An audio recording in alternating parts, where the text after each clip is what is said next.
কোরআন শরীফের পরের স্থান কোন কিতাবের? কথা বলেন। কোরআন শরীফের পরের স্থান হলো বুখারী শরীফের। ইমাম বুখারী রাহমাতুল্লাহ আলাইহি জীবনে অক্লান্ত পরিশ্রম করে বিভিন্ন প্রবেশ তিনি সফর করে বিশ্বনবীর ছড়িয়ে ছিটিয়ে থাকা হাদিস মোবারকগুলো একত্রিত করে ছাঁটাই বাছাই করে কিতাব আকারে নাম দিয়েছেন বুখারী শরীফ। তার মানে ইমাম বুখারী রাহমাতুল্লাহ আলাইহি আল্লাহর নবীর হাদিস মোবারককে সংরক্ষিত করলেন, কিতাব আকারে নাম দিলেন বুখারী শরীফ।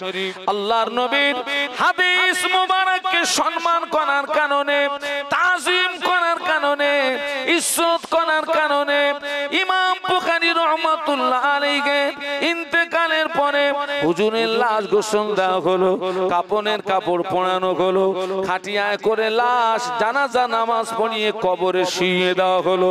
একদিন অতিবাহিত হয়ে গেল, 2 দিন অতিবাহিত হয়ে গেল, 3 দিন অতিবাহিত হয়ে গেল। ইমাম বুখারী রাহমাতুল্লাহ আলাইহির কবরটা ফেটে গিয়েছে।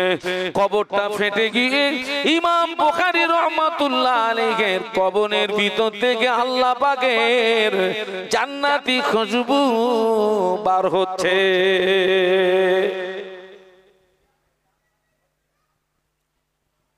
আমাদের কবর যদি 3 দিন পরে ফাটে কি বার হবে? কথা বলেন না। আপনাদের সব আতরের গ্যাস বার হবে, আতরের সেন্ট। ভয় আমাদের, আশেপাশে যে কটা বাড়ি থাকবে না সব পালাবে। ইমাম বুখারী রাহমাতুল্লাহ আলাইহি আল্লাহর নবীর হাদিস মোবারককে সম্মান করার কারণে আল্লাহ পাক এত খুশি হয়ে গেলেন, আল্লাহ পাক এত রাজি হয়ে গেলেন। আল্লাহ পাক খুশি হয়ে রাজি হয়ে ইমাম বুখারী রাহমাতুল্লাহ আলাইহির কবরটাকে জান্নাতের নূর দিয়ে গুলজার করে দিয়েছে।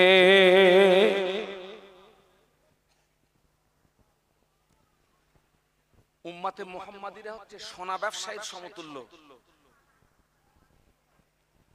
উম্মতে মুহাম্মাদিরা সোনা ব্যবসায়ীর সমতুল্য। যে কাজে যেমন লাভ সেই কাজে তেমন কথা বলেন লস। যারা শাক ব্যাপারী যেমন লাভ হয় লসটাও, আর যারা সোনা ব্যাপারী লাভও যেরকম বেশি হয় লস ওই রকম। তো উম্মতে মুহাম্মাদিরা হচ্ছে সোনা ব্যবসায়ীর সমতুল্য। আল্লাহ উম্মতে মুহাম্মাদির সামান্য কাজে খুশি হয়ে জীবনের গুনাহ মাফ করে জান্নাতের মেহমান বানিয়ে নেয়। একটু মহব্বতে বলুন। আবার সামান্য কাজে নারাজ হয়ে জীবনের নেকি বরবাদ করে দিয়ে জাহান্নামী বানিয়ে দেয়। ইমাম বুখারী রাহমাতুল্লাহ আলাইহির কবর থেকে যখন জান্নাতি খুশবু বার হচ্ছে, হুজুরের কবরের আশেপাশে যতগুলো বাড়ি সব দিওয়ানা হয়ে গেছে, পাগল হয়ে গেছে। তারা বারকাতান হিসাবে হুজুরের কবরের মাটিগুলোকে তুলে নিয়ে যেতে লাগলো। হুজুরের কবরের মাটি এক মুঠো এক মুঠো দু মুঠো করে হুজুরের লাশটা বেরিয়ে যাওয়ার মতো উপক্রম হলো। কিছু মানুষ হুজুরের লাশকে সংরক্ষিত করলেন। কিতাবে এসেছে ইমাম বুখারী রাহমাতুল্লাহ আলাইহি নবীর হাদিস শরীফকে সম্মান করার কারণে আল্লাহ খুশি হয়ে ইমাম বুখারী রাহমাতুল্লাহ আলাইহির কবরটাকে জান্নাতের নূর দিয়ে গুলজার করে দিয়েছেন। একটু জোরে বলুন, আর একটু মহব্বতে বলুন। বলুন তো মাযহাব কটা? 4টে। একজন বলুন তো 4টে মাযহাবের নাম বলুন তো একজন। 4টে মাযহাবের নাম যদি না বলতে পারেন আমি কিন্তু ওয়াজ করব না। এই পর্যন্ত শেষ। 4টে মাযহাবের নাম কি? একটা হচ্ছে খিদিরপুর, আর একটা দেবীপুর, আর একটা হরিকাঠি, আর একটা কুমারজল। তাহলে হানফি, শাফিঈ, মালিকি, হাম্বলি। একটু মুখস্থ করে নেন। হানফি, সবাই মিলে বলুন, মালিকি, হাম্বলি, আর হচ্ছে শাফি। চারটে মাযহাব। চারটে মাযহাবে চারজন ইমাম আছেন। চার মাযহাবের চার ইমাম। চারটে মাযহাব হক, চারটে ইমাম হক। সুবহানাল্লাহ বলুন। তবে অনুসরণ করতে হবে কজনকে? একজনকে। আমরা কোন ইমামকে অনুসরণ করি? ইমামে আজম আবু হানিফা রহমাতুল্লাহ আলাইহি, যিনি হচ্ছেন চার ইমামের শ্রেষ্ঠ ইমাম। সুবহানাল্লাহ বলুন। যিনি চার ইমামের এক ইমাম, ইমাম মালিক রহমাতুল্লাহ আলাইহি। হুজুর আমার মক্কা মদিনার জমিনে যতদিন ছিলেন, হুজুর মক্কা মদিনার জমিনে পায় জুতো দিতেন না। একটু সুবহানাল্লাহ বলা যাবে? এখানে হাজী সাহেব কারা আছেন একটু হাত তুলে দেখান তো। আল্লাহ পাকের হাজী বান্দা কেউ নেই? হাজী সাহেব এখানে কেউ নেই? আমি দোয়া করি আল্লাহ যেন আপনাদের প্রত্যেককে মক্কা শরীফ, মদিনা শরীফের মেহমান হিসাবে কবুল করেন। বলুন আল্লাহুম্মা আমিন। বলুন আল্লাহুম্মা আমিন। মক্কা শরীফে আছে খানায় কাবা, আর মদিনা শরীফে আছে কাবার কাবা। একটু সুবহানাল্লাহ বলুন। আজকের যে নবীর শানে মাহফিল দিয়েছেন, বিশ্ব নবী হচ্ছেন কাবার কাবা। আল্লাহ নবী মক্কা থেকে যেদিন মদিনায় হিজরত করেছিলেন, ওই দিনটা ছিল দুঃখের দিন। আর রাসূলুল্লাহ যেদিন মদিনা থেকে মক্কা জয় করে মক্কা এসেছিলেন, ওই দিনটা ছিল ঈদের দিন, খুশির দিন। ও আমার ভাইরা, আল্লাহ নবী যেদিন মক্কা জয় করলেন, আল্লাহ নবী সাহাবীদের নিয়ে মক্কায় আসলেন। ওই দিন ছিল ঈদের দিন, খুশির দিন। আল্লাহর নবী ওই ঈদের দিনে, খুশির দিনে হাফসি বেলালকে ডেকে বললেন, ও বাবা বেলাল, আজকের আমাদের ঈদের দিন, খুশির দিন, তুমি এই ঈদের দিনে একটু আযান দিয়ে দাও। হাফসি বেলাল মদিনার মসজিদে নববী শরীফে যখন আযান দিতেন, হাফসি বেলালের আযানের আওয়াজ আল্লাহ পাকের আরশ মুআল্লাতে পৌঁছে যেত। জোরে বলতে পারলেন না? আমরা কোন দিকে ফিরে নামাজ পড়ি? ভুল কথা বলেছেন। আমরা পশ্চিম দিকে ফিরে নামাজ পড়ি না। কোন দিকে ফিরে বলুন তো? আমরা কাবার দিকে ফিরে নামাজ পড়ি। এখান থেকে কাবা পশ্চিমে, তাই পশ্চিম দিকে ফিরে নামাজ পড়ি। কাবা শরীফ হলো 4 কোণ বিশিষ্ট। মনে করুন এটা হলো খানায় কাবা। কাবার চারিদিকে ফিরে আযান দেওয়া যায়, কাবার চারিদিকে ফিরে নামাজ পড়া যায়। আল্লাহ নবী বললেন, বেলাল আযান দাও। বেলাল বললেন, ইয়া রাসূলুল্লাহ কোথায় আযান দেব? আল্লাহ নবী বললেন, বেলাল এতদিন তুমি জমিনে দাঁড়িয়ে আযান দিয়েছো, আজকের আর জমিনে নয়, আজকের তুমি কাবার ছাদের উপরে দাঁড়িয়ে আযান দাও। একটু মহব্বতে বলেন না। হাফসি বেলাল কাবার ছাদে উঠে গেলেন। কাবার ছাদে যখন উঠে গিয়েছেন, সামনে কি আর কাবা আছে নাকি? আছে। কাবা তো নিচে, কাবার ছাদের উপরে দাঁড়িয়ে হাফসি বেলাল বলেন, ইয়া রাসূলুল্লাহ, হুজুর আমি কোন দিকে ফিরে আজান দেব? আমার সামনে তো আর কাবা নাই। আল্লাহ নবী বলেন, বেলাল, কাবার ছাদের উপরে দাঁড়িয়ে দাঁড়িয়ে দাঁড়িয়ে দাঁড়িয়ে আমি রাসূলুল্লাহ তুমি আমার দিকে ফিরে আজান দাও, কেননা আমি আল্লাহর নবী হলাম কাবার কাবা।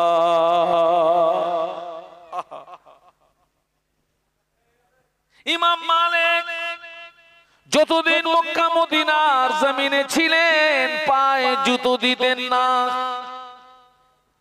আর একটা কথা মনে পড়ে গেল, বসিরহাটের বড় মাওলানা আল্লামা রুহুল আমিন রাহমাতুল্লাহ আলাইহি যখন পীরের দরবার ফুরফুরা শরীফে যেতেন, ফুরফুরার জমিনে পায়ে জুতো দিতেন না।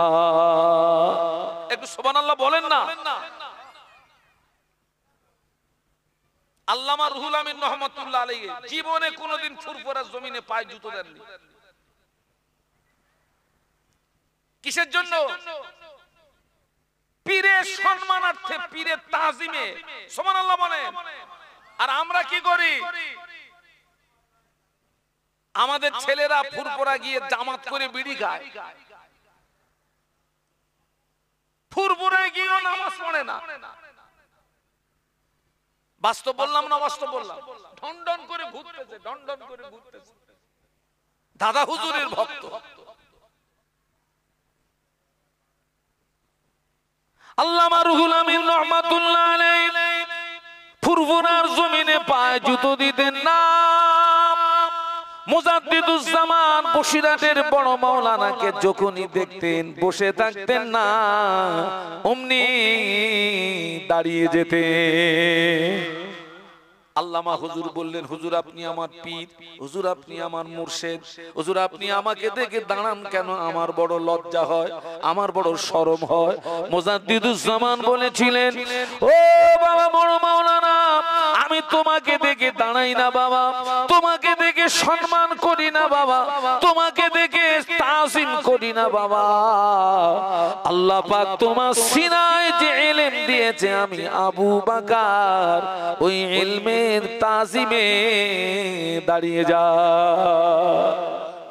ইমাম মালিক রাহমাতুল্লাহ আলাইহি মক্কা মদিনার জমিনে জীবনে জুতো পায়ে দেননি। মক্কা মদিনা হলো পাথর এলাকা, সূর্যের তাপে পাথর এত গরম হয়, খালি পায়ে হাঁটা যাবে না, পায়ের নিচে পুড়ে যাবে, ঠসা পড়বে, রক্ত বার হবে। হুজুরের মহব্বতের মানুষরা দেখেন, ইমাম মালিক রাহমাতুল্লাহ আলাইহি পায়ের নিচে পুড়ে গিয়ে ঠসা পড়ে দরদর করে রক্ত বার হচ্ছে। ভক্ত মুরিদরা বলেন, হুজুর আপনি কেন মক্কা মদিনার জমিনে জুতো পায়ে দিচ্ছেন না? আপনার পায়ের নিচে পুড়ে গেল, ঠসা পড়লো, রক্ত বার হয়, হুজুর আপনি কেন মক্কা মদিনার জমিনে জুতো পায়ে দিচ্ছেন না? ইমাম মালিক রাহমাতুল্লাহ আলাইহি বলেছিলেন, বাবারা এই মক্কা মদিনার জমিনে আমার নবী কত চলাফেরা করেছেন, এই মক্কা মদিনার জমিনে আমার নবী কত হাঁটাহাঁটি করেছেন, আমার নবীর পায়ের ছাপ কোথায় পড়ে আছে আমি জানি না।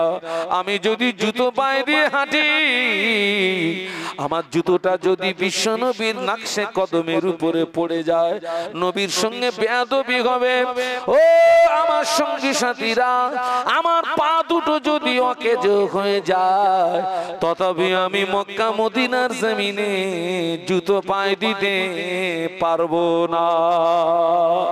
একটু মহব্বতে বলুন না।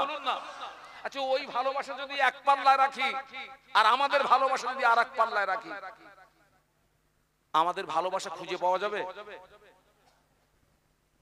ইমাম মালিক রাহমাতুল্লাহ আলাইহি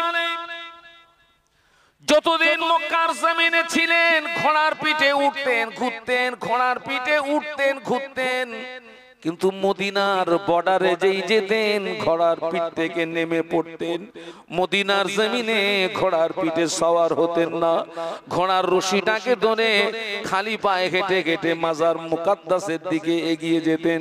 ভক্ত মুরিদেরা বলে, হুজুর আপনি মক্কার জমিনে আপনি ঘোড়ার পিঠে উঠে ঘুরলেন, কিন্তু মদিনার জমিনে ঘোড়ার পিঠে কেন উঠছেন না?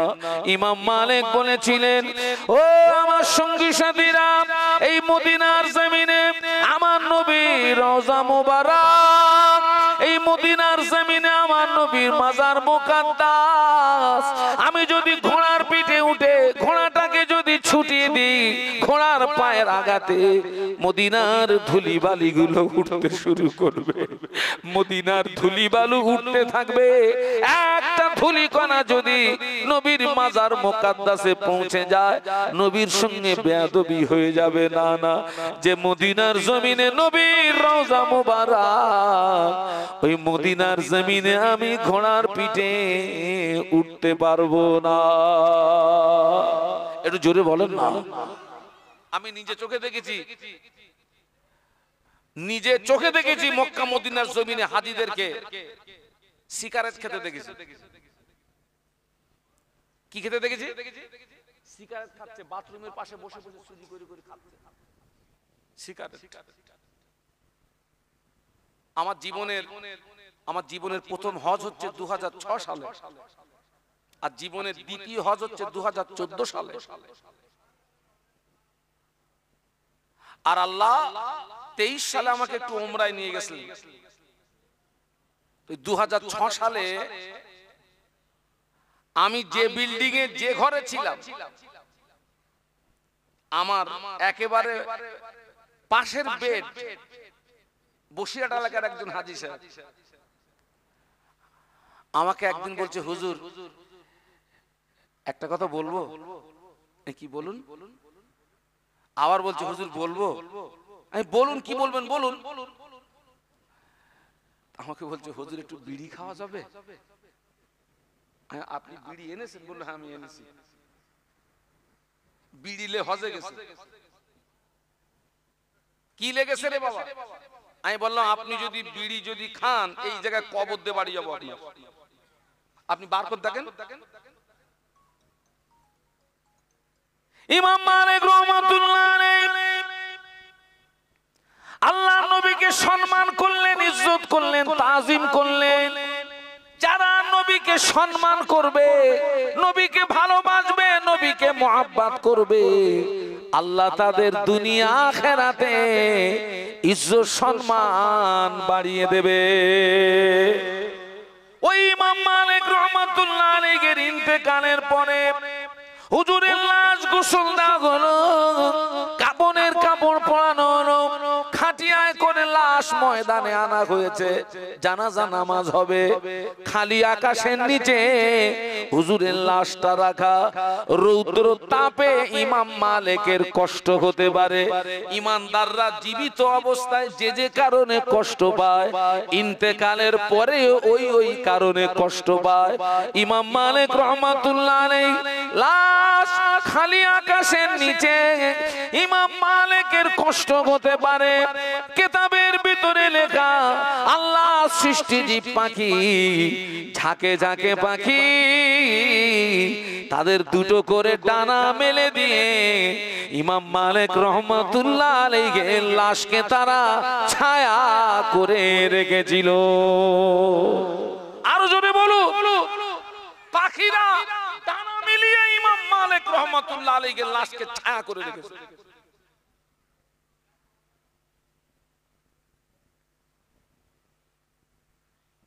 আল্লাহ পাক কোরআন শরীফের ভিতরে বললেন, কুল ইন কুনতুম তুহিব্বুনাল্লাহ ফাত্তাবিউনি ইউহিব্বুকুমুল্লাহ।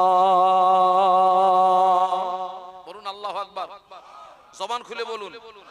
আল্লাহ বললেন, ও আমার হাবিবে পিয়ারা, তুমি আমার বান্দা বান্দীদেরকে বলে দাও, ওরা যদি আমাকে পেতে চায় আগে যেন তোমার তাবেদারি করে, ওরা যদি আমাকে পেতে চায় আগে যেন তোমায় অনুসরণ করে, ওরা যদি আমাকে পেতে চায় আগে যেন তোমাকে ভালোবাসে। আমার যে সমস্ত বান্দা বান্দি তোমার তাবেদারি করবে, তোমায় অনুসরণ করবে, তোমায় ভালোবাসবে, বিনিময়ে ইউহিব্বুকুমুল্লাহ, আমি আল্লাহ ওদেরকে ভালোবাসবো। শুধু ভালোবাসবো না, ওয়াগফির লাকুম যুনুবাকুম, আমি আল্লাহ পাক খুশি হয়ে ওদের জীবনের গুনাহগুলোকে মাফ করে দেব।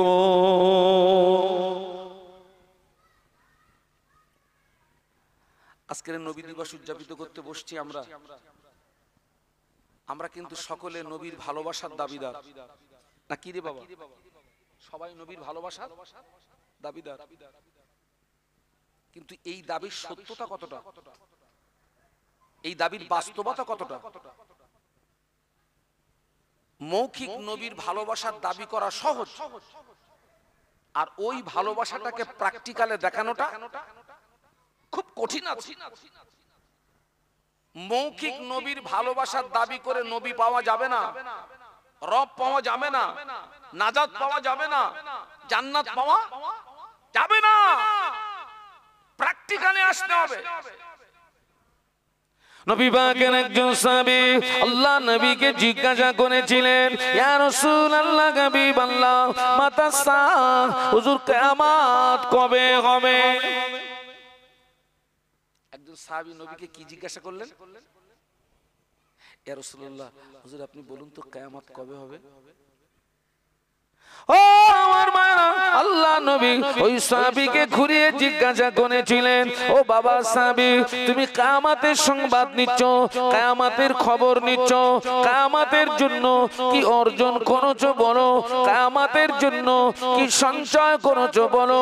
ওই সাহাবী জবাব দিয়েছিলেন, ইয়া রাসূলুল্লাহ, হাবিবাল্লাহ, আমি কিয়ামতের জন্য কিছুই অর্জন করতে পারিনি, আমি কিয়ামতের জন্য কিছুই সঞ্চয় করতে পারিনি, তবে আমি আল্লাহ আল্লাহর রাসূলকে ভালোবেসেছি।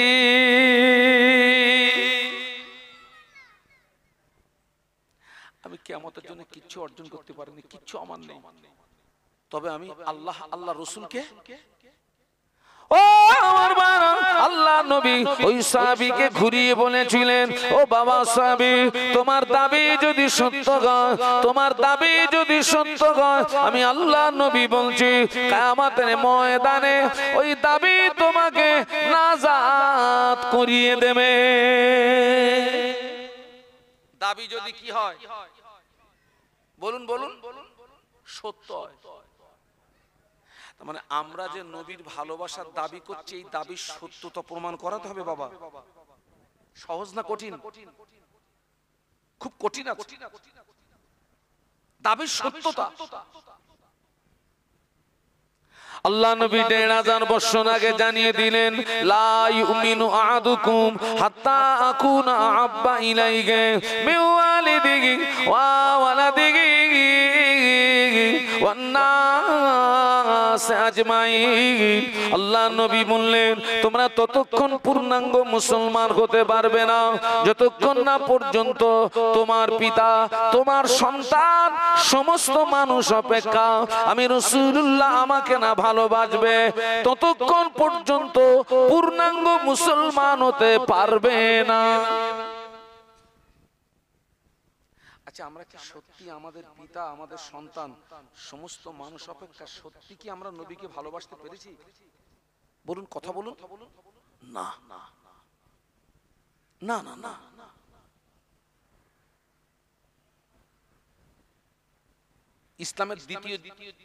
ইসলামের দ্বিতীয় যুদ্ধ কোনটা বলতে পারেন? কে বলতে পারেন?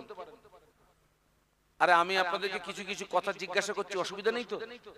ইসলামের দ্বিতীয় যুদ্ধ কোনটা? ইসলামের দ্বিতীয় যুদ্ধ হচ্ছে উহুদের যুদ্ধ। সবাই মিলে বলুন, কোন যুদ্ধ? উহুদ। উহুদ। আর ইসলামের প্রথম যুদ্ধ বদর। বদর কোনটা রে বাবা? বদর। আর ইসলামের দ্বিতীয় যুদ্ধ উহুদ। আল্লাহ আমাকে বদর সফর করিয়েছেন, যেখানে ইসলামের সর্বপ্রথম যুদ্ধ হয়েছিল, যে যুদ্ধে 14 জন সাহাবী শহীদ হয়েছিল। আমি ওই শহাদায়ে বদর হুজুরদের মাজার জিয়ারত করেছি রাতের বেলা। আমি যখন জিয়ারত করতে দাঁড়িয়েছি, আমার যেন মনে হচ্ছিল হুজুরদের কবরের ভিতর থেকে আল্লাহর জান্নাতি খুশবু বার হচ্ছে। একটু জোরে বলেন না। মক্কা শরীফে আম্মা জান খাদিজাতুল কুবরা রাদিয়াল্লাহু আনহার মাজার যখন জিয়ারত করতে দাঁড়িয়েছি, সঙ্গে আমার স্ত্রী ছিল, আমার ছেলে ছিল, আমার মেয়ে ছিল। আমার যেন মনে হচ্ছিল আল্লাহর আসমান থেকে আম্মা জানের কবরে রহমত এবং বরকত নাজিল হচ্ছে।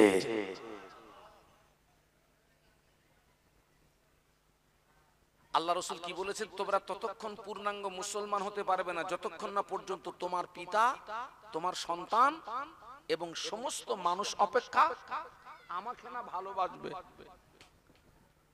ওই উহুদের ময়দানে মদিনার জমিনে সংবাদ ছড়িয়ে গেল, আল্লাহর নবী বিদায় দিয়েছেন, আল্লাহর নবী শহীদ হয়ে গিয়েছেন।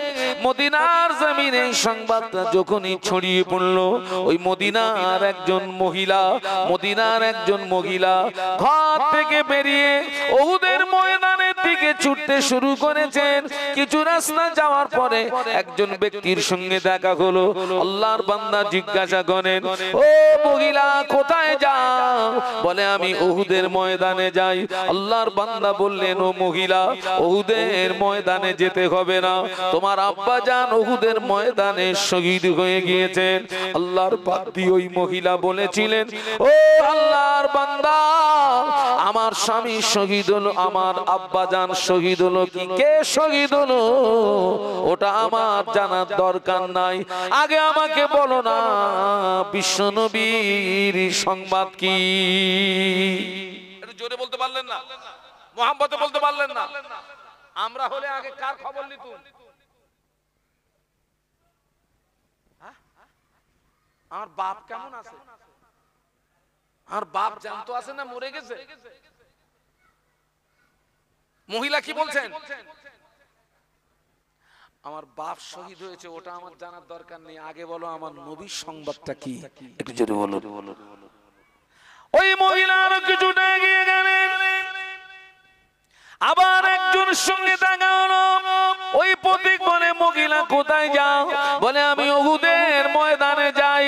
আল্লাহর বান্দা বলেছিলেন, ও মহিলা, উহুদের ময়দানে তোমার যেতে হবে না, তোমার স্বামী উহুদের ময়দানে শহীদ হয়ে গিয়েছে।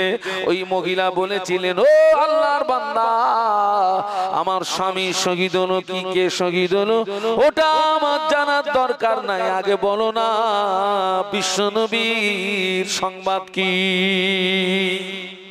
সুবহানাল্লাহ।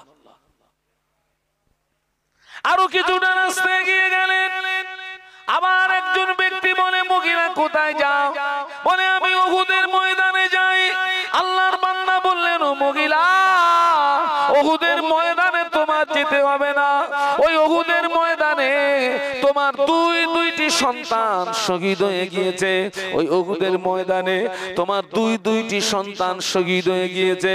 ওই মহিলা বলেছিলেন, ও আল্লাহর বান্দা, আমার সন্তান শহীদ হলো, কি কে শহীদ হলো ওটা আমার জানার দরকার নাই, আগে বলো না বিশ্বনবীর সংবাদ কি? একটু মহব্বতে বলুন দরুদ শরীফ। আল্লাহুম্মা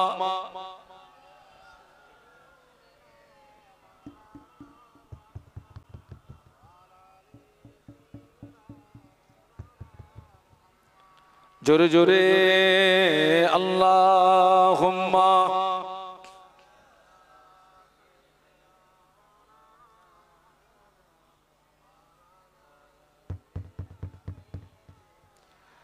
একটু কলেমার জিকির, লা ইলাহা ইল্লাল্লাহ,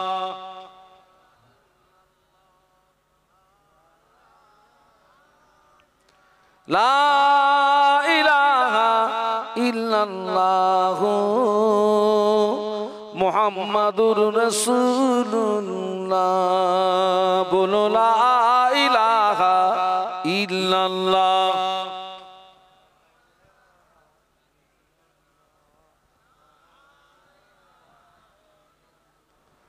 মুহাম্মাদুর রাসূলুল্লাহ। আল্লাহুম্মা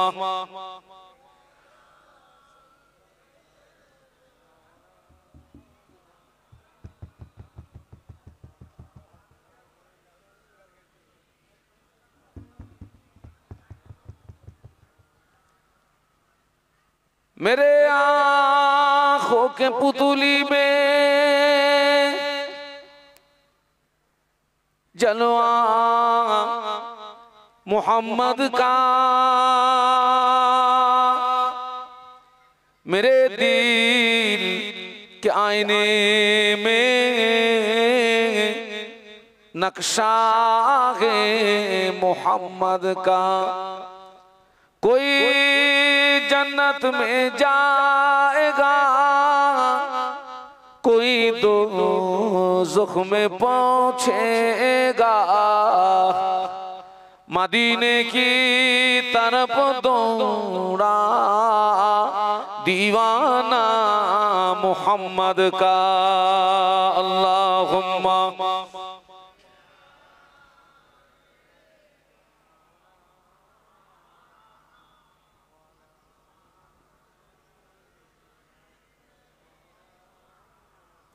বলুন আল্লাহু আকবার। এই ছেলেরা আওয়াজ তোলো না, বলো আল্লাহু আকবার। ওই মহিলা উহুদের ময়দানে পৌঁছে গেলেন। উহুদের ময়দানে গিয়ে দেখে সাহাবীরা নবীকে ঘিরে দাঁড়িয়ে আছে।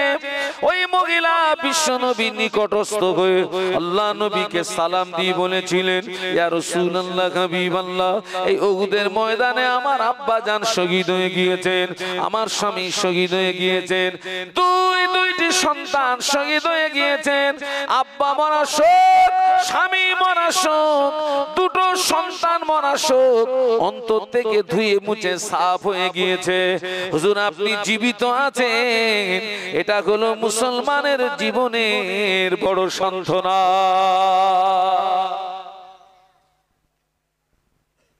ওই ভালোবাসা আমাদের ভালোবাসা এক।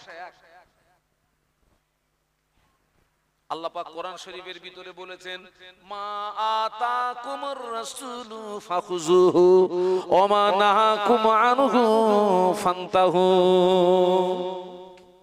মা আতাকুমুর রাসূলু ফাখুযুহু। আল্লাহ নবী বললেন, আল্লাহ পাক বললেন, আমার হাবিব তোমাদের যেটা আদেশ করে আদেশটাকে মেনে নাও। ওয়া মা নাহাকুম আনহু ফান্তাহু। আমার হাবিব যেটা নিষেধ করে ওটাকে বর্জন করো, কথা ছেড়ে দাও। আমার দিকে তাকান, নবীর আদেশটাকে মেনে নিতে হবে আর নিষেধটাকে বলুন বলুন ছেড়ে দিতে হবে। এবারে বলুন তো, আল্লাহ নবী আমাদের যে কাজ করতে আদেশ করেছেন ওই কাজগুলো আমাদের দ্বারাই বেশি হয় না বিশ্ব নবী যে কাজ করতে নিষেধ করেছেন ওইটা আমাদের দ্বারাই কম হয় না বেশি হয়? একটু সবাই মিলে বলুন। বেশি হয়। আবার দাবি করছি নবীরে কি ভালোবাসি।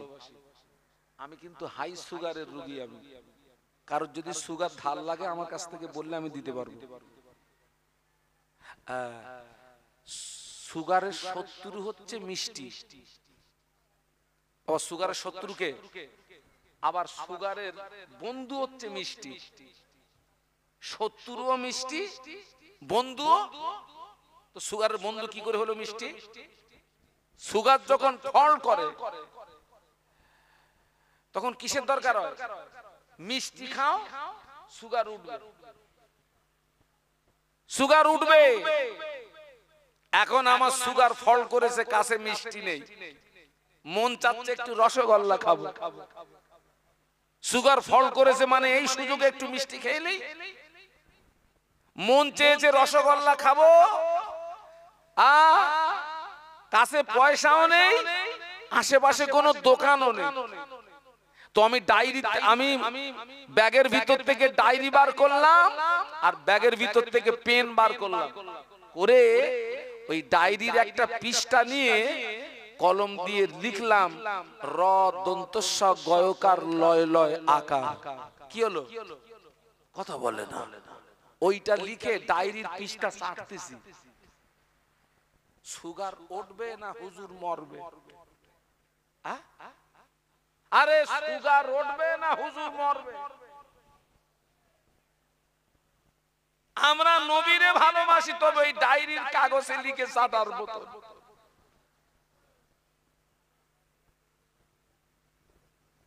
নবীর আদেশটাকে মানো, নিষেধটাকে ছাড়ো। আপনারা কলকাতায় জানতো সুন্দর সুন্দর রাস্তা দেখবেন, হলুদ বোর্ড, গোল আকারের বোর্ডটা, বোর্ডে লেখা আছে নো এন্ট্রি, ইংরেজিতে লেখা আছে নো এন্ট্রি, আর তার নিচে বাংলায় লেখা আছে প্রবেশ নিষেধ। আর ওই বোর্ডের পাশে ট্রাফিক পুলিশ 1.5 হাত 2 হাত রুলের লাঠি নিয়ে দাঁড়িয়ে থাকে। তার মানে কলকাতার মতো একটা বৃহত্তম শহরে এত গাড়ি আর মানুষের চাপ, তো কলকাতা পুলিশ কি করে, কিছু কিছু সময় কিছু কিছু রাস্তা নো এন্ট্রি করে দিয়ে অন্য রাস্তা দিয়ে গাড়ি পাচিং করে শহরকে শান্ত রাখার চেষ্টা করে। এখন যেখানে লেখা আছে নো এন্ট্রি বা প্রবেশ নিষেধ, আমি যদি একজন চোখওয়ালা ড্রাইভার হয়ে ওই রাস্তায় যদি গাড়ি চালিয়ে দিই, ট্রাফিক পুলিশ ধরবে না ছেড়ে দেবে? ধরবে। আমাকে ধরার পরে আমি যদি হুম্বি তুম্বি করি, চাচা হাতে কি আছে? পয়াকার লয়স্বী তলবে কি হয়? পালিশ। পালিশ করার পরেও যদি হুম্বি তুম্বি করি, এই জায়গাটায় ধরবে, টেনে সোজা কোথায় কোথায়? তাহলে যেখানে লেখা আছে প্রবেশ নিষেধ, জ্ঞানমান ব্যক্তির পরিচয় ছিল ওই রাস্তায় না যাওয়া, পাশের খালি রাস্তা দিয়ে আমার গন্তব্যস্থলে পৌঁছানো। আমরা নবীকে ভালোবাসি। দেখুন, আল্লাহ নবী 1500 বছর আগে আল্লাহ নবী সুদের রাস্তায় নো এন্ট্রি বোর্ড লাগিয়ে দিয়েছেন। আল্লাহ নবী 1500 বছর আগে গানের রাস্তায় নো এন্ট্রি বোর্ড লাগিয়ে দিয়েছেন। 1500 বছর আগে জেনার রাস্তায় নো এন্ট্রি বোর্ড লাগিয়ে দিয়েছেন। 1500 বছর আগে পরের মান আত্মসাতের রাস্তায় নো এন্ট্রি বোর্ড লাগিয়ে দিয়েছেন। ভাইয়ের হক ফাঁকি মারা যাবে না, নো এন্ট্রি বোর্ড লাগিয়ে দিয়েছেন। ও আমার উম্মাতিরা, তোরা যেন এই রাস্তাগুলো আসবি না, আমি আল্লাহ নবী তোদের নিষেধ করে দিলাম। এখন আপনারা বলুন, 1500 বছর পরে নবীর লাগানো বোর্ড গুলো আছে না আমরা ভেঙেছি? কথা বলেন। এই ছেলেরা আমার দিকে তাকাও। আজ যতক্ষণ এসছি এখানে বহু বছর পরে, ফজরের আগে আর ছাড়বো না। রাজি আছেন? হ্যাঁ, ইস্তেঞ্জাও বন্ধ, পায়খানাও বন্ধ, বলো। উঠতে দেবো না, আমিও যাব না। কারোর যদি ইস্তেঞ্জা লাগে 1 আঙ্গুল দেখাবেন, অনুমতি দিলে যাবেন, নইলে জায়গায় হবে। ছাড়াছাড়ির ব্যাপার নেই। বাবা, লটারির টিকিট খেলা হয়, লটারির টিকিট। আপনি আপনারা আশ্চর্য হয়ে যাবেন, আপনাদের এলাকায় আছে কিনা জানেনি। এখন আর ডাইরেক্ট লটারির টিকিট খেলছে না, এখন খেলছে কোথায় বলেন তো? ফোনে খেলতেছে। ওরে শয়তান, ফোনে লটারির টিকিট। একজন বলতেছে, হুজুর আমি একদিনে 25 লাখ হেরেছি। কলা 25 লাখ একদিনে হেরেছে। এরম শয়তানও আছে।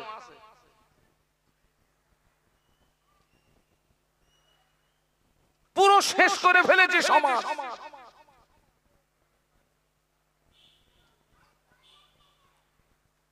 লটারির টিকিট কাটা, হক মারা, পরের মাল আত্মসাৎ করা, সুদখোর, মদখোর, জিনাখোর, গাঁজাখোর, তাড়িখোর আছে না নেই? আবার বলছে নবীরে কথা বলে না, তুই কাগজে লিখে চাটতেছিস। এই কাগজে লিখে চাটা বাটি।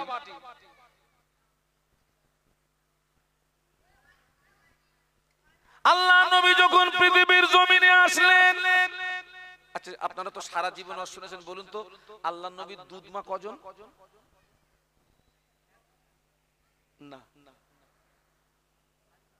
না, দুজন। কজন?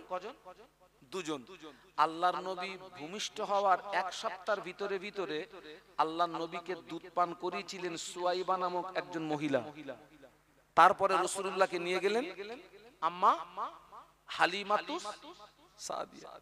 আম্মা জান হালিমাতুস সাদিয়া বর্ণনা করেন, আমি হালিমা বিশ্বনবীর ঘরে যখন প্রবেশ করেছি, আমার যেন মনে হলো আসমানের চাঁদ আমার কোলে ধরা দিয়েছে।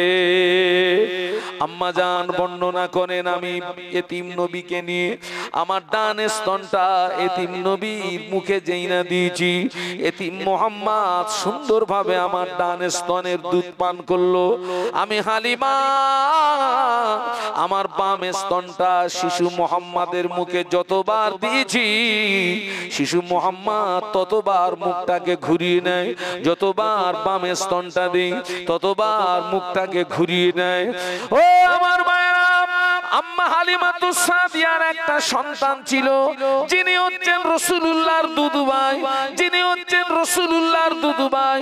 আম্মা জান হালিমা বলেন, আমার বাম স্তন এতিম মুহাম্মাদের মুখে যতবার দিয়েছি, মুখটা ঘুরিয়ে নিয়ে শিশু মুহাম্মদ চোখের ইশারায় আমাকে বুঝিয়ে দিচ্ছে, ও মা হালিমা, আমি মুহাম্মদ পৃথিবীর জমিনে ভাইয়ের হক মারার জন্য আসি নাই, আমি মুহাম্মদ পৃথিবীর জমিনে ভাইয়ের হক পাইয়ে দেওয়ার জন্য এসেছি। আরো জোরে বলুন। বিশ্বনবী আম্মা হালিমাতুস সাদিয়ার দুই স্তনের দুধ বলুন পান করেননি, করেছেন কটা? আর একটা রেখেছেন কার জন্য? আর আমরা তো দুটো মাঠ টানা বাটি, ওটাও টানবো এটাও।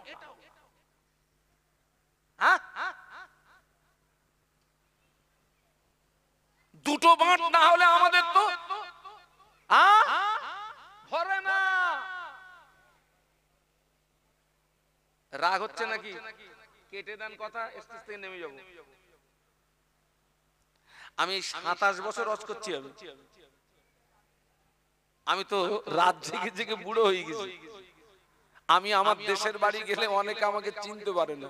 আরে তুই শাহানুর নাম ধরে ডাকে। আমি যতই বড় হই, যতই সম্মানওয়ালা হই, গ্রামের মানুষরা আমাকে তুই টাকারি করতে পারে না। আরে শাহানুর, তুই তো পুরো বুড়ো হয়ে গেছিস রে। এই 27 বছর সমাজে ঘুরছি। ওই যে বললাম 2000 কত সালে আমার জীবনের প্রথম হজ বলেছিলাম? বাহ বাহ, ভালো মনে আছে। 6 সালে আরাফাতের ময়দান, যে আরাফাতের ময়দানে আব্বাজান আদম আলাইহিস সালাম 300 বছর মতন্তরে 350 বছর রোনাজারি করার পরে ওই আরাফাতের ময়দানে আব্বাজানের দোয়াটা আল্লাহ পাকের দরবারে নবীর ওসিলায় দোয়া চাইতে আল্লাহ পাক কবুল করে নিয়েছিলেন। হজের একটা ফরজ হচ্ছে 9 জিলহজ কিছুক্ষণের জন্য আরাফার ময়দানে অবস্থান করাটা ফরজ। আর ওই আরাফার ময়দানে আল্লাহ পাক তার লক্ষ লক্ষ হাজীদেরকে বেগুনাহ মাসুম করে দেয়। ইবলিস আছাড় খায়, লাফায়। ইবলিস কেন লাফায় বলুন তো? আল্লাহ সারা বছর ধরে করলাম কি আর আজকে হচ্ছে কি? সব তো মাফ হয়ে গেল, আমার খাতমি সব কি হচ্ছে? বেকার। ওই আরাফাতের ময়দানে কেউ যদি এক ওয়াক্ত নামাজ ইচ্ছাকৃত কাজা করে দেয়, আল্লাহ ওকে 2,88,00,000 বছর জাহান্নামের আগুনে ফেলে পোড়াবে। আর ওই আরাফার ময়দানের হুকুম হলো, মোনাজাতের ভিতরে ইচ্ছা করে তুই মাগরিবের নামাজ কাজা করে দে। জোরে বলুন। মনে হয় কথাটা বুঝতে পারেন? আরেকবার বলছি, কেউ যদি ইচ্ছাকৃত এক ওয়াক্ত নামাজ কাজা করে, আল্লাহ তাকে 2,88,00,000 বছর জাহান্নামের আগুনে ফেলে পড়াবে। আর আরাফার ময়দানের হুকুম হলো মুনাজাতের ভিতরে ইচ্ছা করে মাগরিবের নামাজ কাজা করে দিতে হয়। একটু সুবহানাল্লাহ বলবেন না? আল্লাহ বলে তুই কাজা করে দিয়ে দোয়া চা। সুবহানাল্লাহ বলেন।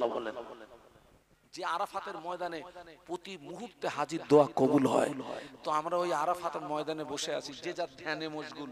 আরাফার ময়দানে অনেক দোয়া দরুদ অনেক কিছু তেলাওয়াত করতে হয়, তো যে যার ধ্যানে মশগুল। আমার পাশে একটা হাজী সাহেব, বাগজোলার আপনার সন্নিকট নারায়ণপুর গ্রাম, হ্যাঁ, একজন ব্যক্তি একা একা বলতেছে, নিজে নিজে বলছে, আমার বড় ভাই আমারে বলেছে তুই মক্কা থেকে মদিনায় যেতে পারবি না, তার আগে তোর মরণ হবে। একা একা বলতেছে, ও যেন ওই নিয়ে জিকির করতেছে। আমার বড় ভাই আমারে বলেছে তুই মক্কা থেকে মদিনায় যেতে পারবি না, তার আগে তোর মরণ হবে। কথাটা যখন কয়েকবার আমার কানে আসলো, আমি বললাম, হাজী সাহেব, এটা আরাফার ময়দান, প্রতি মুহূর্তে হাজির দোয়া কবুল হয়। কি বলছেন আপনিও? চুপ করুন। বলছে, না হুজুর, আমার বড় ভাই আমাকে বলেছে তুই মক্কা থেকে মদিনায় যেতে পারবি না, তার আগে তোর মরণ হবে। চট করে পাশ থেকে একজন জিজ্ঞাসা করলো, আপনার বড় ভাই বলল কেন? সে আরাফার ময়দানে বসে বলছে, আমি আমার বড় ভাইয়ের জমি ফাঁকি দিয়ে হজে এসেছি। আল্লাহ সাক্ষী, আমি অন ক্যামেরা বলছি, 1 থেকে 1.5 ঘন্টার ভিতরে লোকটার প্যারালাইসিস হলো আরাফার ময়দানে, হাত পা পড়ে গেল। আমরা ডুকরিয়ে কেঁদে ফেললাম, আল্লাহ সত্যি দোয়া কবুল হয়। এই সেই আরাফাতের ময়দান। ওই লোকটার হজ হলো না, খোঁড়া হয়ে বাড়ি আসলো, বিষ খেয়ে মরণ হলো।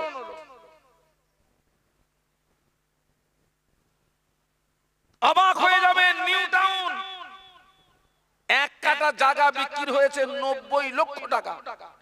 কত? 90 লাখ 1 কাঠা। এখন মনে করেন একজন ব্যক্তি 1 ছেলে আর 5 মেয়ে, 5 বিঘে জমি আছে, ছেলেও পাবে মেয়েও পাবে, তো কথা বলে না। 1 কাঠার যদি ওই হয়, মেয়ে যদি 10 কাঠা পায়, কত? সে পুরো মাল আউট করে দিয়ে বেরিয়ে গেছে। কোথায় গেছে? হজে খরচ 5 লাখ, হজও হবে, গুনাহ মাফও হবে, আবার টাকা লাভও হবে। হেভি সুযোগ। হজে গেলি গুনাহ মাফ, কিসি মাফ? হাজরে আসওয়াদ পাতনে চুমা দিলে জীবনের গুনাহ মাফ হয়ে যায়। সুবহানাল্লাহ বলেন না, জোরে বলেন না। ও আমার বাবা, কাবা শরীফের দরওয়াজা ধরে দোয়া চাইলে ওই দোয়াটা আল্লাহ পাকের দরবারে কবুল হয়ে যায়। মুলতাজিমে দোয়া চাইলে ওই দোয়াটা আল্লাহ পাকের দরবারে কবুল হয়ে যায়। মাকামে ইব্রাহিমের সামনে দোয়া চাইলে ওই দোয়াটা আল্লাহ পাকের দরবারে কবুল হয়ে যায়। নামাজ কাজা করেছো, রোজা কাজা করেছো, মিথ্যা কথা বলেছো, তুমি যদি হাজরে আসওয়াদ পাথরে চুমা দাও, নামাজ কাজা করার গুনাহ মাফ হতে পারে, রোজা ছাড়ার গুনাহ মাফ হতে পারে, মিথ্যা কথা বলার গুনাহ মাফ হতে পারে। বাবাজি, কাবা শরীফের দরওয়াজা ধরে দোয়া চাইলে নামাজ কাজা করার গুনাহ মাফ হতে পারে, রোজা কাজা করার গুনাহ মাফ হতে পারে, মিথ্যা কথা বলার গুনাহ মাফ হতে পারে। বাবা, ফারাজ মারার গুনাহ মাফ হয় না। হক মারার গুনাহ তুই কাবা তুলে বাড়ি আন না, এনে সা।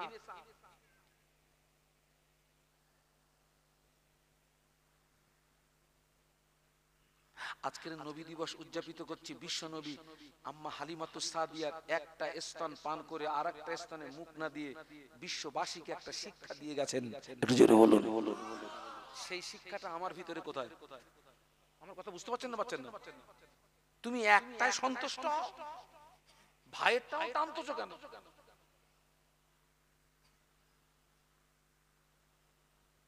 সেই জন্য আমি তো বলি, সব হাজির হজ কবুল হয় না, সব হাজির হজ কবুল হয় না। হজ কবুলিয়াতের 1 নাম্বার নাম্বার শর্ত হলো নিয়ত আল্লাহর সন্তুষ্টির উদ্দেশ্য হওয়া। 2 নাম্বার শর্ত হলো টাকাটা হালাল হওয়া। 3 নাম্বার শর্ত হলো কারোর হক ফাঁকি না মারা। কটা শর্ত বলেছি? 3টে। কি কি বলুন তো? নিয়ত, আল্লাহর উদ্দেশ্য হওয়া, টাকা হালাল হালাল হালাল হওয়া, আর 3 নাম্বার কারোর হক ফাঁকি না মারা। এই 3টে যদি ক্লিয়ার থাকে আল্লাহ চাইলে হজও ক্লিয়ার। একটু জোরে বলুন।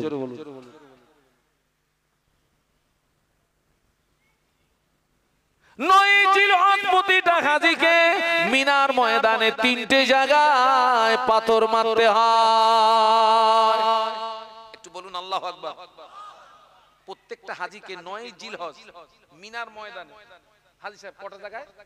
3টে জায়গায়। বড় শয়তান, মেজ শয়তান, ছোট শয়তান।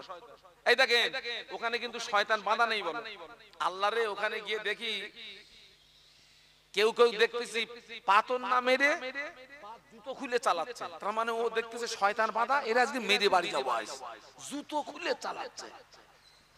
হ্যাঁ, ওখানে কিন্তু শয়তান বাঁধা নেই বাবা।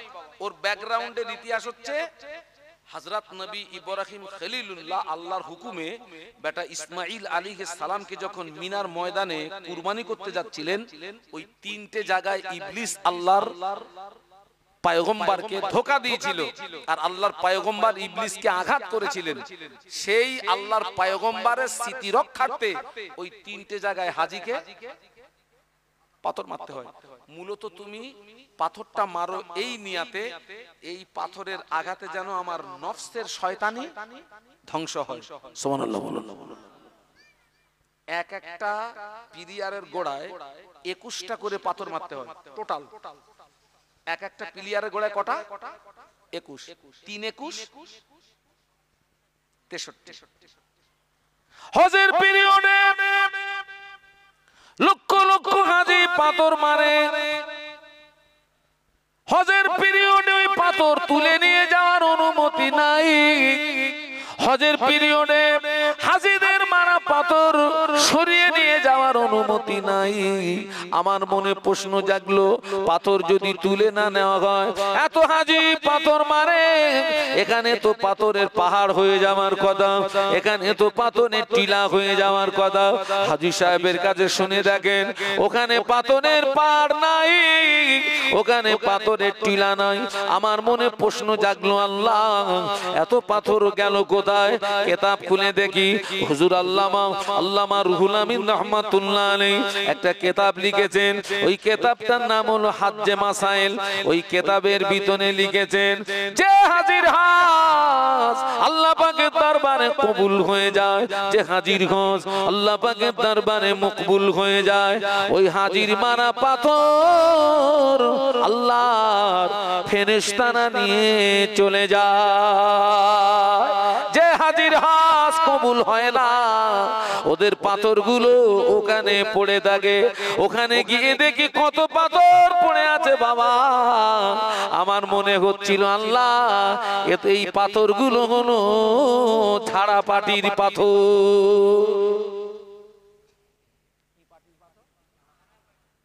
কত পাথর পড়ে রয়েছে। যাদের হজ কবুল হয় ও পাথর ফেরেশতারা নিয়ে চলে যায়। এটা সুবহানাল্লাহ বলেন। ছোট্ট করে একটা মশলা বলি, আমি তো মূর্খ সূর্খ লোক। আচ্ছা হাজী সাহেব, আপনি যে মিনায় গিয়ে পাথর মেরেছিলেন, পাথরটা এনেছিলেন কোথা থেকে? মুজদালিফা থেকে। কেন আপনি মুজদালিফা থেকে আনলেন কেন? ওই পাথর তো মিনায় পাওয়া যাচ্ছে, ওখান থেকে তোলবার ওখানে ঝাড়বো। আপনিও মুজদালিফা থেকে এনেছেন, আমিও এনেছি মুজদালিফা থেকে, কিন্তু কেন? আমার কথা বুঝতে পারছেন না? যে পাথর মিনায় এসে মারতেছি মুজদালিফা থেকে বইয়ে এনে, ওই পাথর তো মিনায় রয়েছে, ওইখান থেকে তোলবো আর ওই জায়গায় শয়তানের ঝাড়বো। যে পাথরগুলো পড়ে আছে ওই পাথর দিয়ে পাথর মারাটা মাকরুহ। কারণ ওই পাথরটা হচ্ছে আল্লাহ পাকের দরবারে অপছন্দনীয় পাথর। এই জন্য হাজীকে মুজদালিফা থেকে পাথর এনে মিনায় এসে মারতে হয়। একটু সুবহানাল্লাহ বলা যাবে, একটু মহব্বতে বলা যাবে। আজকের আমার সমাজ দেখুন তো ভাই কি হচ্ছে। কত বোন জানেন, আমরা আপনার মাহফিলে গেলে বয়স্ক বয়স্ক মহিলারা এসে কাঁদে, দুঃখ জানায়। বুড়ো বুড়ো মানুষগুলো এসে কাঁদে, দুঃখ জানায়। আজকে নবী দিবস উদযাপিত করতে বসছি, আমার সমাজে আরো একটা নবী বিরোধী কাজ হয়, রসুল বিরোধী কাজ হয়। কি কাজ? সমাজে অনেক ছেলেরা আছে স্ত্রীর কথা শুনে আব্বা মাকে খেতে দেয় না। আছে না নেই? আমি জানি না আপনাদের কুমার জলের মাটিতে এই রোগ আছে কিনা। বউয়ের কথা শুনে বাপরে খেতে দেয় না, মারে খেতে দেয় না, বাপরে ডাকে না, মারে ডাকে না। এরম জন্তু আছে না নেই? ওদের আমি জন্তু বলি, জন্তু জন্তু। ছেলের শ্বশুর এসছে, শ্বশুর, ছেলের শ্বশুর মানে ছেলের বাপের কি হবে? বেই। তো ছেলের শ্বশুর আর বেই, ছেলের বাপ এক জায়গায় বসে ভাত খাচ্ছে, ছেলে খাদিমদারি করতেছে। বাপের পাতে যখন ভাত ফুরিয়ে যাচ্ছে বলতেছে এই বাপ আর দেবো। ছেলে শ্বশুরের পাতে যখন ভাত শর্ট হয়ে যাচ্ছে বলছে আব্বাজি আর দেবো। শ্বশুরে কি বলছে একটু বলুন বলুন? আব্বাজি। আর জন্মদাতা বাপের কি বলতেছে? এই বাপ আর দেবো। ঘটনাটা 3 বার ঘটেছে। ওর বাপ আর সহ্য করতে পারেনি, বলতেছে এই হারামি বাচ্চা, আমার দিতে হবে না, তোর আব্বা দিবে। এই হারামির বাচ্চা, আমার দিতে হবে না, তোর আব্বা জিতবে। কথাটাকে যেন ছোট ভাবে নেবেন না। মারে ডাকতেছে এই মা, আর শাশুড়িরে ডাকতেছে তুই কি তো শাশুড়ির পেটে ছিলি? এই জন্তু।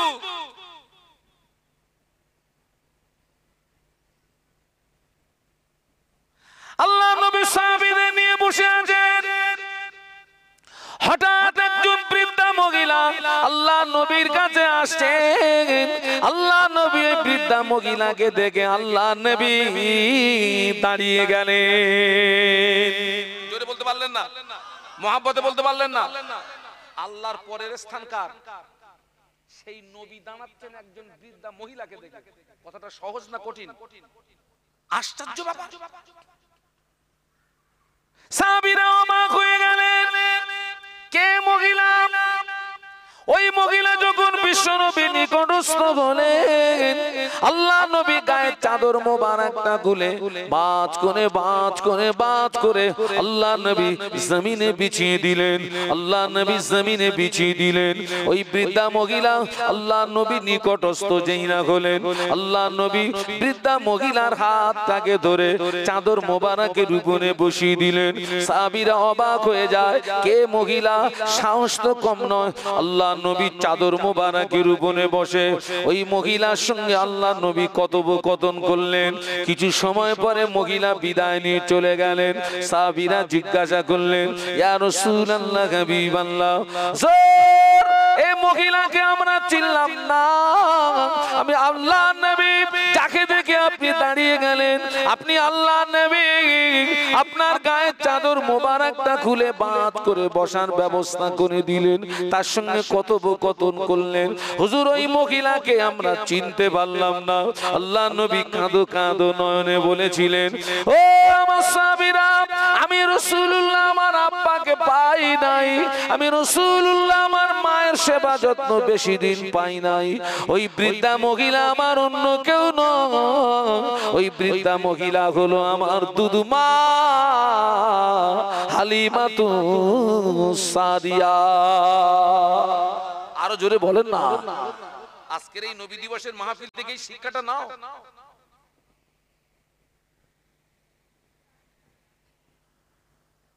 এই শিক্ষাটা নাও।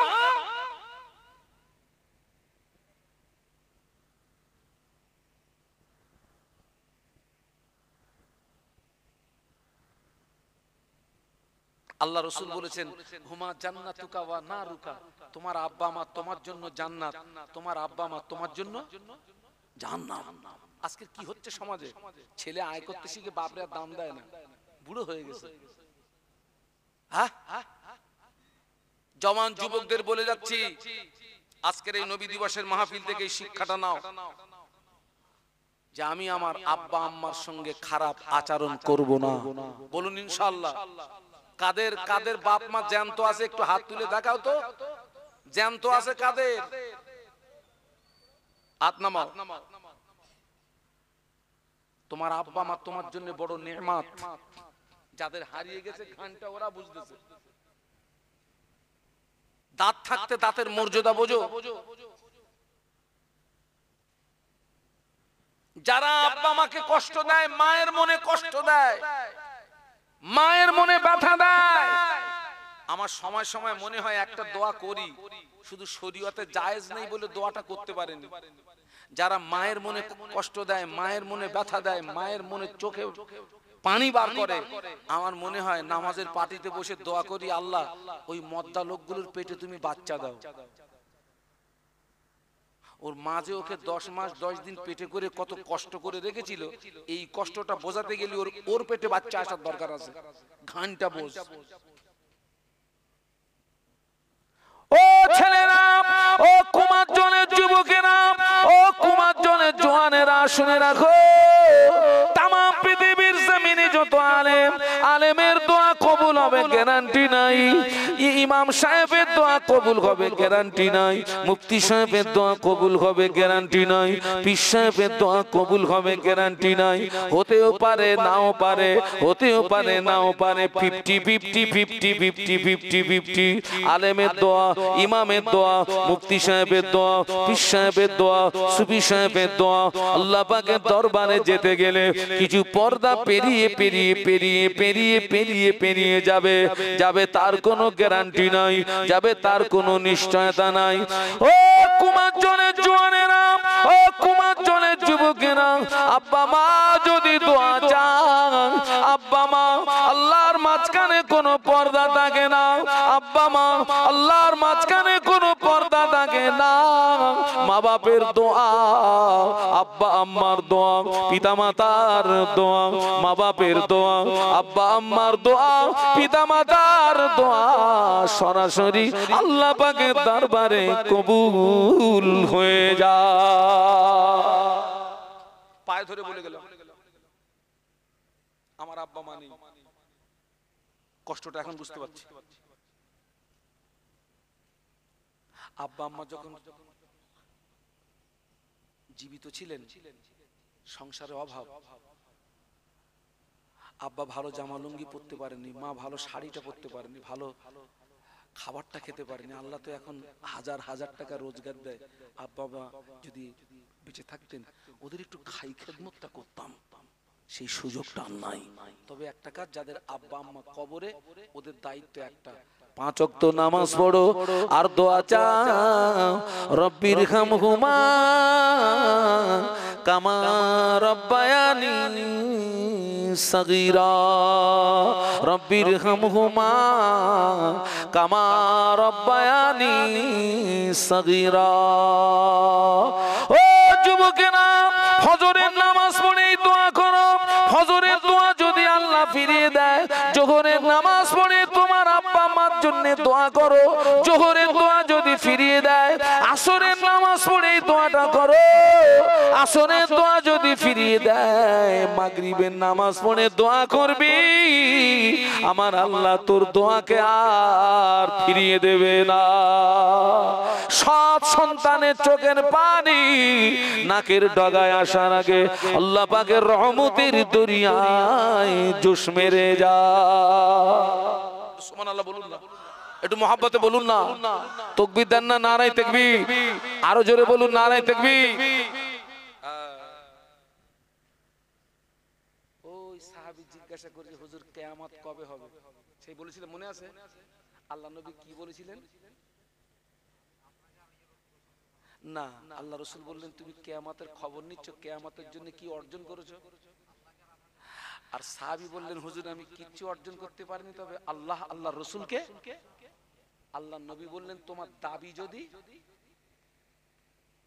সত্য হয়, ওই দাবি তোমাকে কিয়ামতের ময়দানে নাজাত করিয়ে দেবে। খোকা, আমরা যে নবীর ভালোবাসার দাবি করছি, ওই দাবিটা জানো সত্য হয়। কি হয় রে বাবা? সত্য হয়। আল্লাহ আমাদের সকলকে খাতেমা বিল খায়র নসিব করেন, বলুন আল্লাহুম্মা আমিন। জোরে বলেন আল্লাহুম্মা আমিন। আজকের যে আপনাদের মাঝে আসলাম, এই যে ওয়াজ নসিহত করলাম, আপনারা খুশি না বেজার? করে দু হাত তুলে দেখেন তো। আচ্ছা, হাত নামান। আমি যদি কিছু চাই দেবেন? কথা বলে না। দিবি না দিবি যা একটা বল না, দেবে রে বাবা। আমি একটা মাদ্রাসা চালাই, আখারপুর আল আমিন মাদ্রাসা ও এতিমখানা। 5 জনের সংসার চালাতে গেলে তাই বুকে খিল লেগে যায়, আর প্রতিষ্ঠান চালাতে গেলে কষ্ট আছে। আজকের নবী দিবসের মাহফিলে আমি মোহাম্মদ শাহানুর আলম চোখের পানি দিয়ে একটু দোয়া করে যাব আপনাদের জন্য। চোখের পানি দিয়ে, আমি অসুস্থ মানুষ, দোয়া করে যাব এই মাদ্রাসার ছেলেদের। আমি শুনেছি এখানে নাকি বড় মাহফিলের লোক আসতে চায় না, বলে গেলি চায়, ওই জন্য লোক আসে না, পালায়। আচ্ছা, আজ পর্যন্ত কেউ দান করে ভিক্ষুক হয়ে গেছে, নিঃস্ব হয়ে গেছে, এরকম কোন রেকর্ড আছে? যে হুজুর দান করে করে পুরো শেষ। দানে অর্থ কমে না বাড়ে? জোরে বলেন বাড়ে। এই দেখেন, চাওয়ার আগে 500, আল্লাহ কবুল করুন। আমি 1 বস্তা করে চাল চাচ্ছি। নাম্বার 1 কে আছেন বলুন তো, যে হুজুর আমি মাদ্রাসার ছেলেদের খাওয়ার জন্য আমি 25 কেজি বস্তা, আমি 1 বস্তা চাল দেবো ইনশাআল্লাহ। নাম্বার 1 কি আছেন একটু বলুন তো। আজকে আমি আপনাদের জন্য একটা উপহার এনেছি। একটা, অনেকে নামাজ পড়ে ভুল পড়ে, উজু করে ভুল করে, ফরজ গোসলে ভুল, রুকুতে ভুল, সেজদায় ভুল, দোয়া দরুদে ভুল, উজুতে ভুল। আল্লামা হুজুরের লিখিত একটা কিতাব এনেছি, সেটাও আমি আপনাদেরকে বলবো, পরে বলবো। 1 নাম্বার আমার ভাই দেবেন, কি নাম? জিয়ারুল গাজী। কই হুজুর? আলহামদুলিল্লাহ, জিয়ারুল গাজী ভাই 1 নম্বরে 25 কেজি চাল দেবেন। এই দেখেন না, এখান থেকে মনে হয় এখনো 10 দিনও হয়নি, আমার মাদ্রাসার চাল ফুরিয়ে গেছে। তো আমি একজনকে বললাম, ভাই রে, আমার মাদ্রাসার ছেলেদের চাল ফুরিয়ে গেছে, 12 বস্তা চাল লাগবে, দেবেন? 12 বস্তা চাল লাগবে, দেবেন? তো বললো, হুজুর আপনি টেনশন করবেন না, আমি আজকেরই টাকা মেরে দিচ্ছি। আলহামদুলিল্লাহ। 2 নম্বরে কে আছেন, যে হুজুর আমি 1 বস্তা চাল দেবো ইনশাআল্লাহ, 25 কেজি চাল, আমি হাত তুলে দোয়া করে যাব। কে আছেন একটু বলেন তো। 2 নম্বরে 25 কেজি চাল কে দেবেন? এতগুলো ভাইরা আছেন। 2 নম্বরে কে আছেন? জিয়ারুল গাজী 1 বস্তা। 1 বস্তা মানে 1 কুইন্টাল না বলো হুজুর? হ্যাঁ, 25 কেজি। তখন যেন আবার মারামারি না হয়। 25 কেজি। একটু তাকবীর দেন তো, নারায়ে তাকবীর। এই ছেলেরা এত 3.5 তাকবীর দিলে। পূর্ব মেদিনীপুর, পশ্চিম মেদিনীপুর, আলহামদুলিল্লাহ, পূর্ব মেদিনীপুর, পশ্চিম মেদিনীপুর আমার অনেক দাওয়াত নেওয়া আছে। আমি ফজরের নামাজ পড়ে উঠি, ফজর পড়ে উঠি 9টা 9:30 পর্যন্ত চালাই। পূর্ব মেদিনীপুর, এই তো এখান থেকে 4-5 দিন আগে আমি 4 দিনের সফর করলাম। আমি প্রথম মাহফিল করলাম মুকুটমণিপুর, নাম শুনেছেন? মুকুটমণিপুর। তারপর দিন মাহফিল করলাম পশ্চিম মেদিনীপুর, তারপর দিন মাহফিল করলাম পূর্ব মেদিনীপুর, তারপর দিন মাহফিল করলাম বাগনান। 4 দিন মাহফিল করে বাড়ি আসলাম। আমার তো লোকালিটিতে জলসা জুলুস খুব কম, আমাকে অনেক দূরে দূরে ছুটতে হয়। আমি চলে যাব ঝাড়খণ্ড, মালদা, আপনার মুর্শিদাবাদ। আলহামদুলিল্লাহ, এখানকার কমিটিরা আমাকে খুব জোর করে ধরলেন, হুজুর আর নবী দিবসে একটা ডেট দেন না, টোটাল নবী দিবস প্যাকড আপ। আজকের অন্তত 4-5টা দাওয়াত ফিরিয়ে দিয়েছি, আর আমার জায়গা নেই, আর আমি একটা করে মাহফিল করি, শরীরটা ভালো থাকে। 2 নম্বরে কে আছেন একটু বলেন? 1 বস্তা চাল দেবেন। কি নাম? আমিরুল, আফিনুর গাজী। আলহামদুলিল্লাহ, আফিনুর গাজী মানে বাপ ছেলের হাত ধরে তুলে দিচ্ছে, এটাই তো দায়িত্ব, শিখুক। আল্লাহ দুইজনের ওয়াদা কবুল করুন, দুইজনে মুআশা পুরা করুন, ওদের আয় রুজিতে বরকত দিন, ওদের কামাইতে বরকত দিন, ওদের সংসারে উন্নতি দিন, ওদের আব্বা মা, ওদের দাদু দাদি, ওদের নানু নানি যারা জনমের মতো বিদায় নিয়েছে, আল্লাহ পাক মুর্দাদের কবরগুলো জান্নাতের গোলাপ ফুলের বাগান করে দিন বলুন আমিন। একটু মহব্বতে আমিন বলা যাবে না? একটু জোরে বলা যাবে না আল্লাহুম্মা আমিন? 3 নম্বরে কে আছেন 1 বস্তা? একটু হাত তুলে দেন। মইনুর গাজী। আলহামদুলিল্লাহ 3 হয়ে গেছে আমার। আমি আপনাদের কাছে 10 বস্তা চাল চাচ্ছি, আমি কথা দিয়ে যাচ্ছি, আমি জীবনে কোনদিন আর চাল চাবো না। আমার 10টা বস্তা চাল দেন, 10টা বস্তা। 3 জন হয়েছে আর 7 জন দেন, আমি কথা দিয়ে যাচ্ছি, আর জীবনে কোনোদিন চাল চাবো না। 4 নম্বরে কে আছে যে হুজুর আমি 1 বস্তা চাল দেবো ইনশাআল্লাহ ছেলেদের খাওয়ার জন্য, আমার ভাই দেবে? দেখেন তো ওই যে কন্যার, দেখেন কি নাম? অলিল মোল্লা, মোহাম্মদ অলিল মোল্লা। 4 নাম্বার। তাকবীর দেন, নারায়ে তাকবীর। আলহামদুলিল্লাহ। হ্যাঁ গা, ইসলামের ভিত কটা? কথা বলে না। 5টা। 5-এর একটা গুরুত্ব আছে। 5 নম্বরে কে আছেন? আলহামদুলিল্লাহ। হুজুর কি নাম? আলহাজ ওহিদুজ্জামান আব্দুল ওহিদ রহমাতুল্লাহ আলাইহি। কার নাম ছিল বলুন তো? আল্লামা হুজুরের সন্তানের নাম ছিল আব্দুল ওহিদ রহমাতুল্লাহ আলাইহি। তাকবীর দেন, নারায়ে তাকবীর। আল্লাহ দুইজনের ওয়াদা কবুল করুন, দুইজনে মুআশা পুরা করুন, আয় রুজিতে বরকত দিন, কামাইতে বরকত দিন, সংসারে উন্নতি দিন।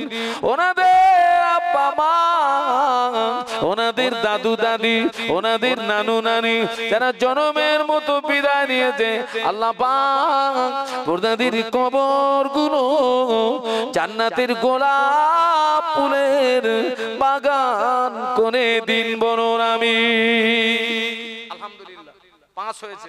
6 নাম্বার কত? না না, 1 বস্তা চাল দিয়েছ কি না? তাহলে ওটা ওয়েটিং এ থাকে। 500 টাকা দিয়েছেন। আচ্ছা, একজন দিয়েছেন নগদে 500, আর একজন দিয়েছে 100। 6 নম্বরে হাসিবুর মোল্লা 1 বস্তা। 6 নাম্বার। 6 এর গুরুত্ব কি? আল্লাহ আসমান জমিন তৈরি করেছেন কদিনে? 6 দিনে। অথচ আল্লাহ দুটো শব্দের মালিক, কাফ আর নুন। এক জায়গায় মিলালে হয় কুন, আল্লাহ কুন বলবেন ফায়াকুন হয়ে যাবে, কিন্তু আসমান জমিন তৈরি করেছেন 6 দিনে। 6 এর একটা গুরুত্ব আছে। আল্লাহ ওই রহমত বরকত আপনার বান্দার নসিবে কবুল করুন, বলুন আল্লাহুম্মা আমিন। হ্যাঁ হ্যাঁ। জাহান্নাম কটা? কথা বলে না। 7টা। কি আছেন 7 নম্বরে? 1 বস্তা চাল দেবেন, আল্লাহ যেন ওই ব্যক্তির জন্য 7টা জাহান্নাম হারাম করে দেয়। ওই মুরব্বি দেবে, হুজুর ওই মুরব্বি দেবে। মুরব্বি আব্দুল মান্নান গাজী। ও রব্বুল আলামিন, আল্লাহ পাক আপনার বান্দা জাহান্নামকে ভয় করেছে, যে আমলগুলো করলে 7টা জাহান্নাম থেকে বাঁচা যায়, ওই আমলগুলো আপনার ওই বান্দাকে আরো বেশি বেশি বেশি বেশি করবার মতো তৌফিক দিন বলুন আমিন। আল্লাহ আমরা এই মাহফিলের নারী পুরুষ যারা এসেছি আমাদের সকলকে ওই আমলগুলো বেশি বেশি করবার মতো তৌফিক দিন বলুন আমিন। জোরে জোরে তাকবীর দেন, নারায়ে তাকবীর। আমির হামজা কই? আমির হামজাটা দেখি। আমির হামজা হুজুর কোন যুদ্ধে শহীদ হয়েছিলেন?